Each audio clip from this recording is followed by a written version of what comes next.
কার্তিক মহারাজকে চেনেন তো? নাম শুনেছেন তো? এই মাঝে মাঝে বেল টাকায় গন্ডগোল লাগায় যে লোকটা। আমরা সেই হাসপাতালে সন্ত্রাসবাদী আমরা প্যান্ট খুলে চেক করি।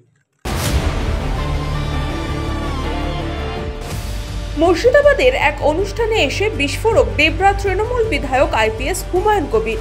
সভা মঞ্চ থেকে হুমায়ুনের নিশানায় কে, কাকে উদ্দেশ্য করে বললেন আতঙ্কবাদী? কার্তিক মহারাজকে চেনেন তো? নাম শুনেছেন তো? এই মাঝে মাঝে বেল টাকায় গন্ডগোল লাগায় যে লোকটা, সে তো একটা আতঙ্কবাদী নিজেই, তাই না? তো এ সবসময় বরাবর একটা সাম্প্রদায়িক হাঙ্গামা, একটা দাঙ্গা লাগাবার সবসময় চেষ্টা করে। আমি আপনাদের একটা কথা বলবো, কোনো সময় সমস্ত মানুষকে না, আপনি আপনার ধর্মকে ভালোবাসেন, যেগুলো হিন্দু রয়েছে তারা নিজের ধর্মকে ভালোবাসে, যারা আদিবাসী তাদেরও হিন্দু ধর্ম তারাও ভালোবাসে, যে শিখ তাকে ভালোবাসে।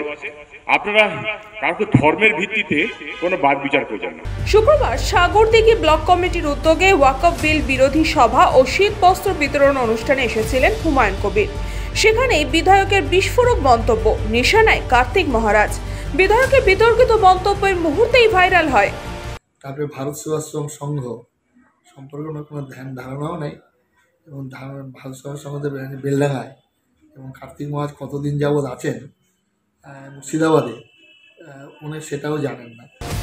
ব্যুরো রিপোর্ট, নিউজ পঙ্গ টাইম।